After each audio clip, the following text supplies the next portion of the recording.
everyone. My name is Siobhan Taylor, and I am the Executive Director of Willamette Falls and Landings Heritage Area Coalition. So, just who is Willamette Falls and Landings? We are a nonprofit organization with a 23-member board of directors made up of representatives from Clackamas County, the cities of Lake Oswego, West Lynn, and Oregon City, tourism, the Grand Ronde Tribe, area businesses like PGE, and heritage advocates from all walks of life. The End of the Oregon Trail Interpretive Center is a partner, Willamette Falls Heritage Foundation, Friends of French Prairie, the Ice Age Floods Institute, the list goes on. Some people say that my job is akin to herding cats, but I have to tell you, I am blessed with an amazing board of directors willing to roll up their sleeves and get to work for a common cause. We were brought together by a shared vision, establishing a heritage area that is a source of pride for all people and businesses in the region, creating an opportunity for local residents and tourists to experience the places, stories, and abundance of culture and history in the Willamette Falls area, this area that we are lucky enough to call our home. Our coalition envisions establishing the Willamette Falls Heritage Area as a national heritage area. We became a state heritage area in 2015. We were the first one designated by the State Historic Preservation Commission, which is a division of Oregon State Parks, and we were unanimously approved by the Oregon legislature, quite an accomplishment in these days of politicking. We have a very clear-cut vision and mission. Our vision is to see this area, as I said, established as a national heritage area that is a source of pride and prosperity for all, a place where people can experience the places, stories, and abundance of culture and history. We have a specific mission. Our mission is to enhance, assist, and promote the National Heritage Area. The coalition intends to accomplish our vision by strengthening the identity of the local area with the falls as its natural heart, improving public access to the falls and heritage sites, advocating for physical improvement to the heritage sites, enhancing public appreciation for the area's important heritage, and sharing this unique place with others. We're talking about 56 river miles of heritage. Now, contrary to what some of you may think or have been told by the media, the falls are not located in Oregon City. Willamette Falls, which, by the way, is the second largest volume of water in North America, second only to Niagara Falls, actually belongs to the Willamette River, and it stretches from the Oregon City side across to the West Lynn side. These falls generate a power and a beauty and an energy that has drawn people here since time immemorial.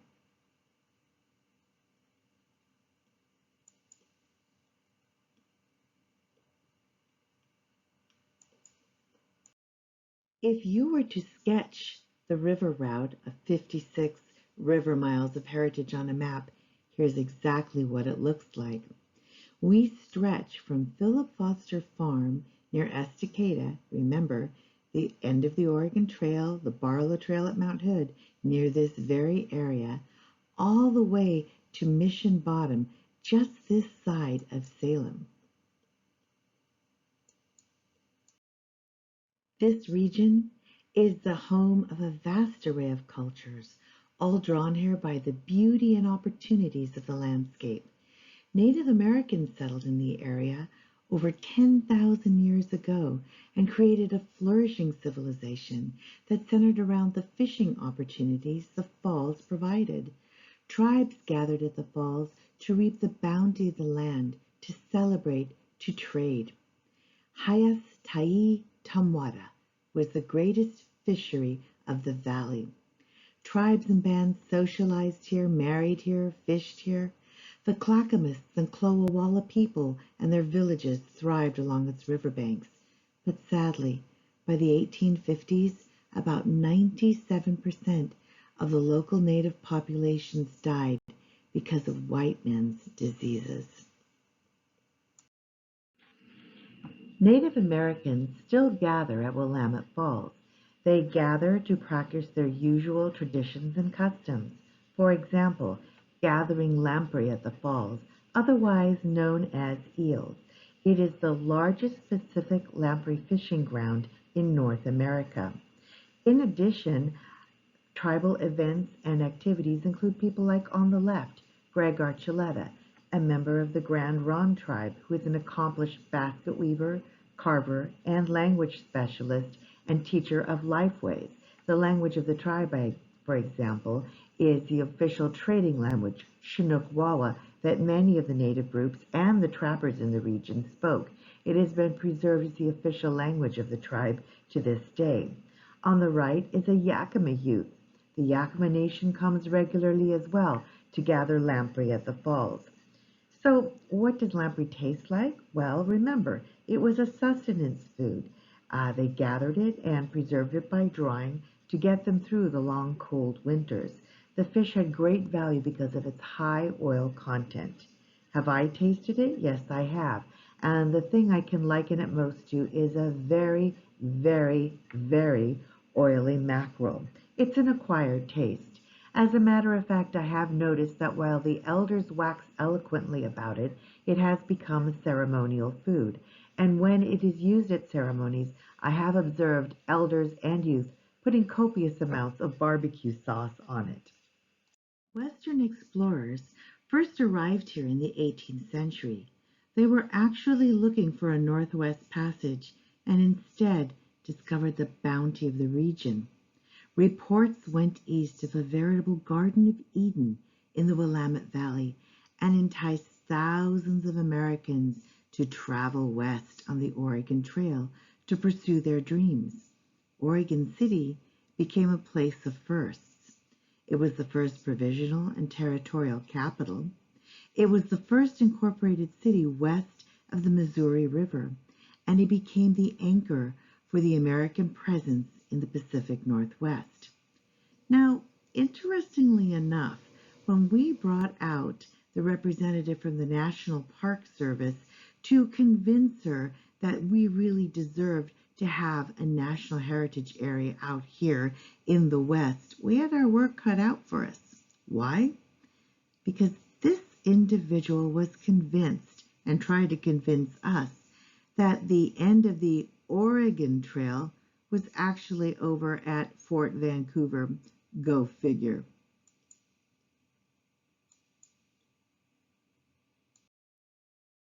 When I talk about the Oregon Trail, I'm actually talking about three different trails that existed. In 1843, the Oregon Trail came through the Dalles to Oregon City. I'm sure you've all seen that famous old movie where they're rafting down the Columbia River. Quite terrifying. Then in 1846, there was the Applegate Trail. Now the Applegate Trail came through southern Oregon up to the French Prairie area, just near Champoeg State Park.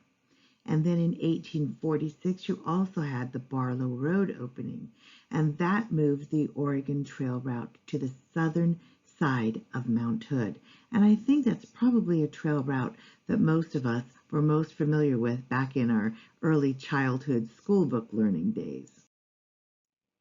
The fact that we can all agree on is that we know that the Oregon Trail did end in Oregon City.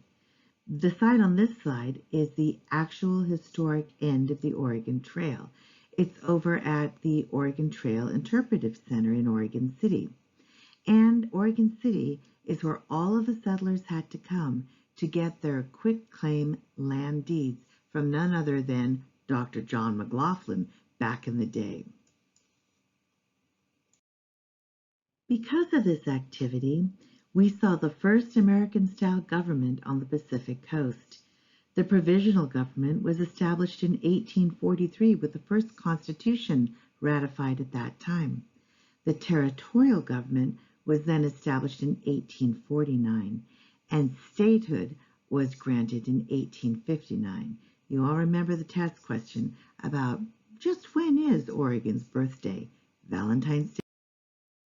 Settlers came to Oregon City to get their quitclaim land deeds at Oregon City. You can see Dr. John McLaughlin's house open to the public on the lower left-hand side of your screen. But above the falls, in the French Prairie region, you had thriving established communities. St. Paul Catholic Church is still active in the community of St. Paul today, and it is well worth a visit to see their incredible collection of early Oregon artifacts and the story of the church and the Native Americans in the region. There's the Aurora Colony Museum. Now, many people know Aurora for antiquing, but the history that has been preserved and is being demonstrated at the Aurora Colony Museum makes it a vital part of the nationally proposed heritage area. At Champoeg, you can see the plats of the original community, and you can visit the Pioneer Mother's Cabin. And there's the wonderful Butteville store. There is a kayak landing now and canoe landing at Butteville, and the store itself is a cafe and is famous for its bingo and weekend concerts. Go to their website to learn more. The power of Willamette Falls soon drew all kinds of industrial development. You had flour, wool, lumber, and paper mills springing up. Willamette Falls was being commonly called the birthplace of industry in the West. The industrial complex that sprang up there was said to have rivaled that of Lowell, Massachusetts, both in size and in hydropower. Today, the mills have closed, and there is only one mill still functioning. It is on the West Lynn side, and it is called the Willamette Falls Paper Company. They are making paper from wheat chaff byproduct. Interestingly enough, this is not something new. It was done by a mill in the area in the late 1800s. So I guess what's old is new once again. Our American one-upsmanship, as you might call it, was also focused on electricity. The falls became the source of moving electricity long distance, the first place in the world to have it done, or as one of my board members is fond of saying, the first place in the universe to have this done. The falls generated 4 to 6 times more power than the hydropower of that Lowell, Massachusetts place I told you about. Soon, publications were calling Willamette Falls the Niagara of the Pacific or the Lowell of the West. Quite a claim to fame. Interestingly enough, that transmission of electricity reflected a rivalry between Edison and Tesla. Now, Tesla designed the turbines at the power plant, they are still there, that were responsible for that long-distance transmission of electricity. Now, where did the electricity move to and from? It started at the falls, and it went all the way into Portland, Oregon. Imagine that, a long-distance transmission of electricity out here in the humble West before it was even happening on the East Coast. And it all happened because of the energy and the power of the falls and the ingenuity of the people it drew.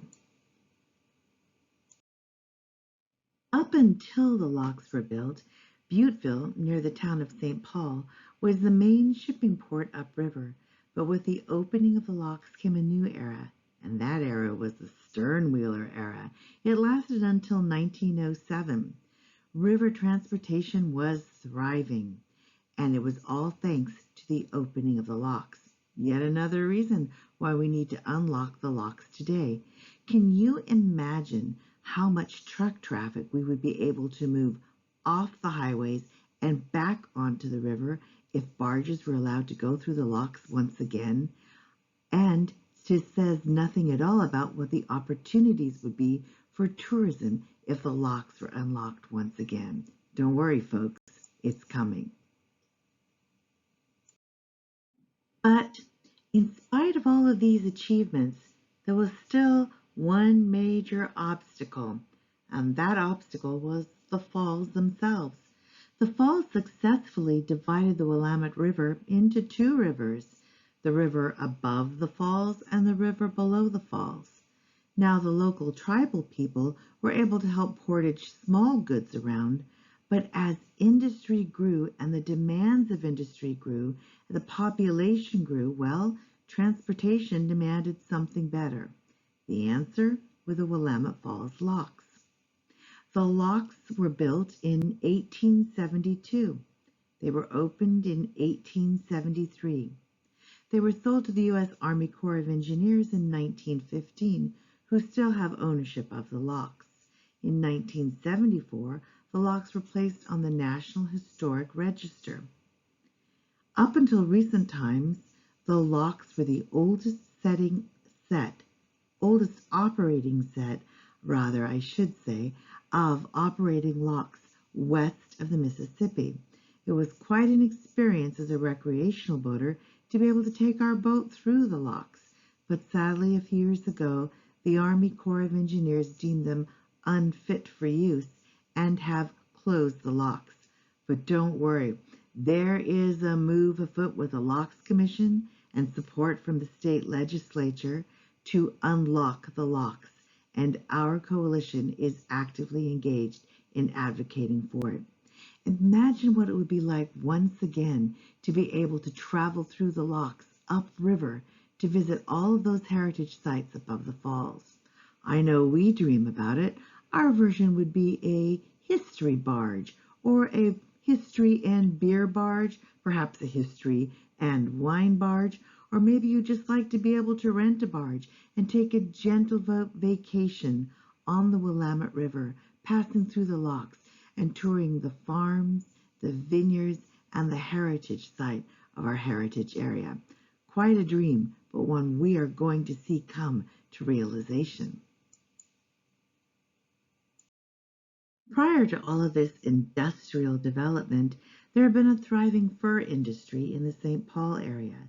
The British Northwest Fur Company was what it was called, but they eventually merged with the Hudson's Bay Company. Both companies were dependent on local natives for their knowledge of the region, their ability to navigate land and water, their ability to work hard, and the canoes that they had that were used to move pelts and goods on the river. Eventually, with American pressure, the Hudson's Bay Company started their withdrawal from the area, but the French-Canadian trappers, who had been so indispensable to the fur trade, had taken native wives and were raising their families. Their children were of mixed race and back then were called Métis. The trappers knew that their children and their wives would face tremendous discrimination if they were to return to French Canada. So instead, they chose to remain in the area that came to be called Champoeg. Now, as the Hudson's Bay Company was withdrawing, Dr. McLaughlin helped with a lot of that settlement, but there was also an individual who was also responsible, and that was Robert Newell. Robert Newell became known as the father of Champoeg. He and a Frenchman named André Longpan were responsible for platting the entire community of Champoeg. But why is it that today we speak English here instead of French? It all goes back to what happened at Champoeg in 1843. There was a meeting under the guise of wolves. It was called the Wolf Meeting. But what they gathered to discuss wasn't the wolf problem. It was the who are we going to belong to problem. And the settlers from the East Coast poured into that meeting and voted. And at the end of the vote in 1843, Champoeg was designated as the provisional government, the American provisional government. But it was still that area rich in alluvial soil that drew all of those farmers, both French and American. And the soil from that area, that rich alluvial soil, crafted by those Missoula floods washing in and washing out again, is today the official dirt of the state of Oregon. I kid you not, it's called Jory's soil. And if you look it up in the Oregon Blue Book, you will see that Jory's soil is the official state dirt. How many people can make that claim? Anyway, at the end of that meeting, there was a provisional government. The town of Champoeg, as I said, was platted in 1842. In 1843, prior to that, was when the government was formed. But sadly, in 1861, the entire town at Champoeg was wiped out by a flood.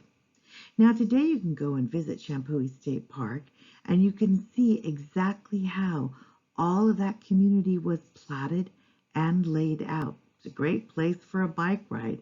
And don't forget, if you're going to take your bike out there and ride, go on over to the Butteville store and please enjoy a nice ice cream cone on a hot day. There is nothing better. And you don't have to be a history buff to appreciate that. Incredible story is why our heritage area covers 56 river miles. And this incredible story is what has inspired us to act like a heritage area. Act like a heritage area, the spirit of Aloha. That's what we call it anyway. In order to strengthen heritage preservation in the area, our coalition is an advocacy and a support group. We provide that strong voice and large-scale coordination support for local heritage sites and businesses. We are advocating for public access to the falls and the river on the Blue Heron site development, and of course, we are big supporters of Metro's effort to put in a river walk on the Oregon City side. We also want to see redevelopment on the West Lynn side. Yes, we've got Willamette Falls Paper Company up and operating. PGE still has a viable energy source there with the Sullivan Power Plant on Moore Island. But we are looking with West Lynn at opportunities to develop much of that area. Imagine the industrial land and sites that are there now being converted into shops, restaurants, art galleries, public space for gathering. We can have it on both sides of the river, and our group is advocating for better transportation and connectivity between the two sites, but not just only Oregon City, West Lynn, and Lake Oswego, but an entire 56 river miles of heritage area. We are currently coordinating markets and festivals in the area. We are promoting the entire Willamette Falls Heritage Trail, and our organization, prior to COVID-19 and after COVID-19, hosts 4 quarterly free heritage talks each year. There is something not to be missed. We've discussed everything from Native American agricultural practices to the story of barges on the river. It's an incredible story and one that has great continuity and demonstrates the perseverance and the passion of people in this region. But a heritage area and a heritage coalition like ours needs a home to coordinate tours, provide information, a place to meet and plan, a place to hold classes and teach art and demonstrate the history of the region and display it, a place to prepare people to go out and explore and celebrate the heritage area. So we set our sights on the old abandoned City Hall building located on the West Lynn side of the Oregon City Bridge. You see it here in the top slide. The building was a Works Progress Administration building. It was built in 1936, and over time it served as the City Hall while also being a grocery store and a post office. It was a trolley stop. In more recent years, it was the traffic court, the West Lynn Police Station, and the City Hall. When City Hall moved up onto the hill to their new headquarters, the police took it over, and it was a police station, but then they moved on to greener pastures. Since then, the building has sadly been in a state of deferred maintenance and disrepair and needs a lot of capital repair. And that's where our organization, Willamette Falls and Landings Coalition, came into the picture. We are looking at the building as it is now in the lower slide. Deferred, maintenance, vacant, in need of more than just a facelift. And we've done something wonderful with it. The wonderful thing that we've done with this building is we're going to save it. We established a letter of commitment with the city of West Lynn, and we're taking on the restoration of this building. We're going to see it established as a Heritage and Culture Center for this region. It will serve the entire heritage area. Fundraising has been a bit challenging, but we have done it. To date, we have raised $150,000 in contributions and grants, not to mention pro bono services. And this past February, we managed to convince unanimously the entire West Lynn City Council to approve $1.2 million in general obligation bond funding for this project. Our due diligence and design work is done. Now we are ready to transform the building. This will be the starting point to learn about the heritage area. Schedule your tour of the paper mill. Learn about the heritage area while you wait to get on board that tour barge that's going to take you through the locks and upriver to explore more heritage sites. Coming soon to you, hopefully within the next year, we'll see this center open. Now upstairs was going to be a beautiful open air meeting space for the public to use, and downstairs will be our Heritage Center exhibits. I will mention to you that we do have galleries and a donor wall we would proudly display someone's name on if they would like to step up and help us fund this project further. I mentioned to you the view looking out from the falls on the West Lynn side. Well, this is a photo that I took from the grinder room of the old mill looking downstream. On the right, you can see the Blue Heron Mill. On the left, you see part of the Sullivan Power Plant, as well as the West Lynn Paper Company. And just down at the end of the photo there, you see the Arch Bridge as you would head to Oregon City and onward to Lake Oswego and to Portland. It's an incomparable sight. This picture, by the way, was taken during the low water time of the year.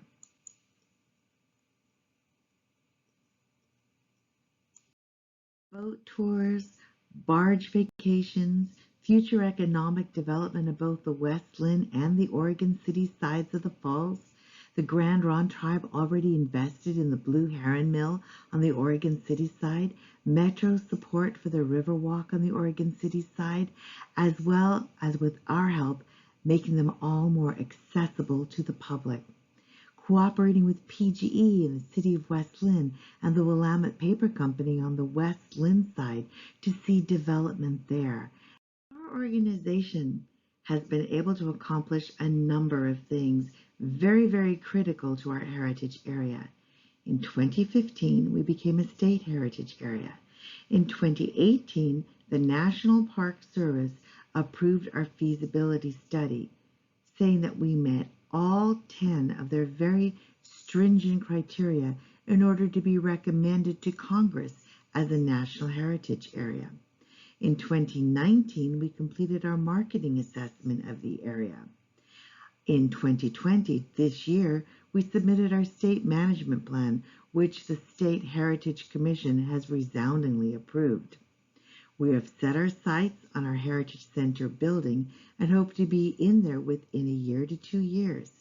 And in 2022, our hope is that we will convince Congress to designate us as a national heritage area. The only other one in this region is in the Seattle region. Come on, folks, we deserve everything as much as Seattle does. There are some critical next steps we have to take. We are writing legislation that will be submitted to Congress, and Congress in turn will designate us as a national heritage area. We are implementing now all phases of our management plan, which raises all boats in the heritage area. And it is a plan that looks at promoting both the agricultural, recreational, and heritage aspects of tourism all along 56 river miles. Our Heritage Center will need to be completed, and then our National Heritage Area will be open for business. The coalition is a partnership between local governments, private businesses, and nonprofit organizations active in the region. Currently, we have 14 partners who have signed our Declaration of Cooperation, something very, very critical to gaining support for our effort. We've had 4 governments in Clackamas County, the Confederated Tribes of Grand Ronde, the City of Oregon City, and the City of West Lynn. We've got national and state organization, the National Trust for Historic Preservation, the Ice Age Floods Institute, the Oregon State Historic Preservation Office, and Oregon State Parks and Recreation, all supporting this incredible effort. We could not do it without them. I tell people I have a 23-member board of directors, and they look at me like I must be losing my mind. They say to me, "That's got to be like herding cats." Well, I'm here to tell you that I am blessed to have an amazing board of directors, and each one of them willing to roll up their sleeves and get to work to see that Willamette Falls and Landings Heritage Area becomes the National Heritage Area it deserves. This is a grassroots effort, and we need your help. You can do something as simple as contacting your local representative and urging their support. Tell Senator Jeff Merkley that this deserves to become a National Heritage Area. Call Kurt Schrader and thank him for being the one willing to carry our legislation forward, and tell him that this is good not only for Oregon City, West Lynn, and Lake Oswego, but good for our entire region. Write a letter of support. Go to our website, www.wdeflha.org, that is very hard to say, and click on our donate button. Explore the website, connect with me. I will give you a template of a letter you can send off. Tell your friends about us, and most importantly, if you're feeling generous, make a donation.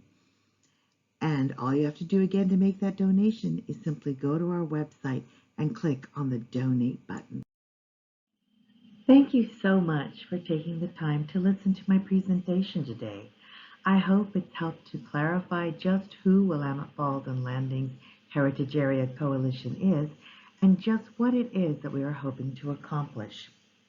Just imagine the opportunities that will exist for 56 river miles of heritage area, from recreational opportunities to improving and supporting our heritage assets, from Philip Foster Farm all the way to Champoeg and Mission Bottom, telling the story of French Prairie and the settlement at Champoeg, telling the history of the industry that is there, exploring and sharing the continuing arts and culture, and building a better economy for all of us who live and work within the heritage area.